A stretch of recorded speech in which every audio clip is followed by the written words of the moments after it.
حضرت میرا حسین رنجانی ایران کے مشہور شہر رجان میں پیدا ہوئے۔ آپ نے تعلیم و تربیت رجان سے ہی حاصل کی۔ قرآن پاک کی تعلیم و حدیث فرقہ کی بنیادی تعلیم بھی آپ نے رجان سے ہی حاصل کی۔ آپ کا حسب و نفس متعدد واسطوں سے سیدنا امام حسین رضی اللہ تعالیٰ عنہ سے ملتا ہے۔ آپ کے والد گرامی سید علی محمود رحمۃ اللہ علیہ ایک نیک اعمال اور عبادت گزار انسان تھے۔ آپ رحمۃ اللہ علیہ کی والدہ ماجدہ کا نام مریم صغریٰ تھا۔ آپ کی والدہ ماجدہ شہرت تقویٰ اور شرعی اصولوں کی پابند تھی۔ آپ کا سلسلہ حضرت علی رضی اللہ تعالیٰ عنہ سے سیدھا جا ملتا ہے۔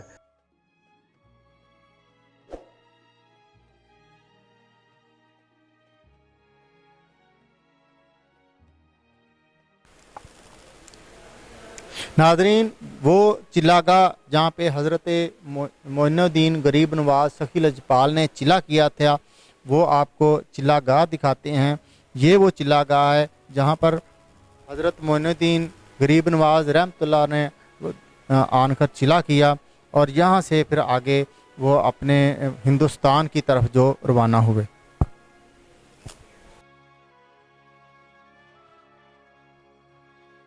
تبلیغ کے لیے اپنے شیخ و کامل کے حکم سے لاہور تشریف لائے۔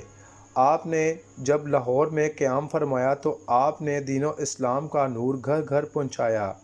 آپ نے ہر گھر میں نبی کریم حضرت محمد صلی اللہ علیہ وآلہ وسلم کا درس بھی دیا، بھولے بھٹکوں کو سیدھا راہ دکھایا، ہر جگہ دین اسلام کا سبق گھر گھر پہنچایا، یہاں تک کہ لوگوں کو اسلامی نظریہ سے ہوش و ناز کروایا۔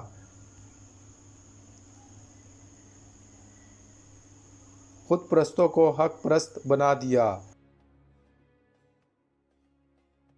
آپ رحمۃ اللہ علیہ نے تقریباً 44 سال لاہور میں قیام فرمایا۔ آپ کا مزار مبارک شمالی لاہور میں واقع ہے۔ شمالی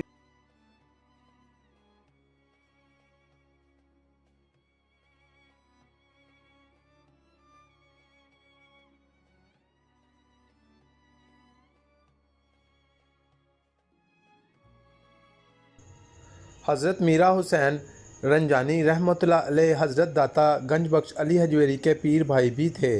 حضرت داتا گنج بخش علی حجویری نے حضرت میرا حسین رنجانی کا نماز جنازہ بھی پڑھایا۔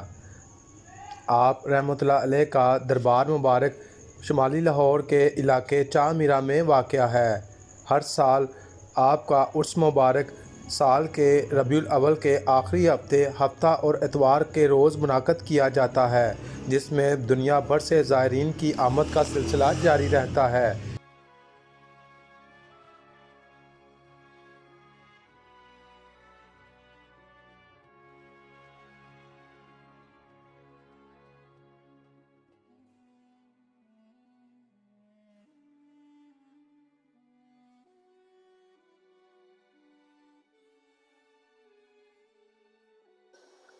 ناظرین، یہ دربار میں موجود مسجد ہے جہاں پر 5 وقت باجماعت نماز ادا کی جاتی ہے۔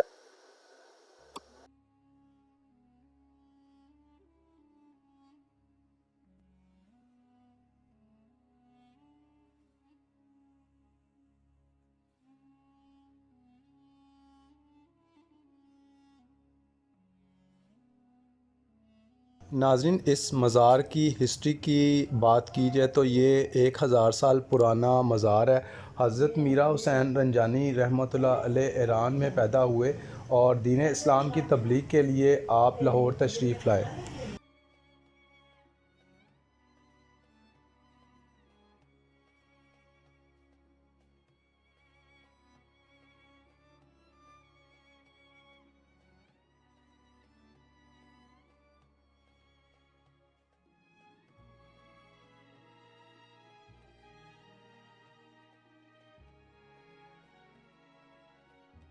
یہ ایران کے شہر زنجان سے آئے تھے۔ حضرت داتا گنج بخش رحمۃ اللہ علیہ کے پیر بھائی ہیں، ان سے بڑے تھے، تو لاہور میں سب سے پہلے یہ بزرگ تشریف لائے تھے۔ ان کی کرامات یہ ہیں کہ جس وقت یہ لاہور میں آئے تو یہاں کی آبادی جو ہے نا وہ تقریباً ہندو آباد ہے زیادہ تر۔ تو سرکار عبادت اور ریاضت میں مشغول رہے. انہوں نے اپنی جو بھی تبلیغ تھی دین کی وہ کرتے رہے. تو بہت مشکل سے پھر جو لوگ تھے نا وہ سمجھے, کچھ دین پہ آئے. تو کچھ ان کے دشمن بھی بنے ہوئے تھے, کچھ ہندو لوگ تھے, نعوذ باللہ استغفر اللہ, ان کے قتل کے ارادے سے کچھ ہندو لوگ آئے تھے. تو جب یہ ان کی حدود میں داخل ہوئے تو وہ اندھے ہو گئے. پھر انہوں نے دل میں توبہ کی, سرکار سے معافی مانگی اور ان کے حق پر دین اسلام قبول کیا, کلمہ شریف پڑھا انہوں نے. کرامات زیادہ تر کرامات تو بہت ہیں, مگر ایک ان کی مشہور کرامات یہ ہے کہ یہاں ہندو لوگ جو ہے نا وہ سبزی وغیرہ بیچتے تھے, کشتی میں بٹھا کے پار بھی لے کے جاتے, لے کے بھی آتے. تو ایک کو سرکار نے بولا کہ بھی مجھے دریا کے پار لے چلو, دریائے راوی تھا ان دنوں.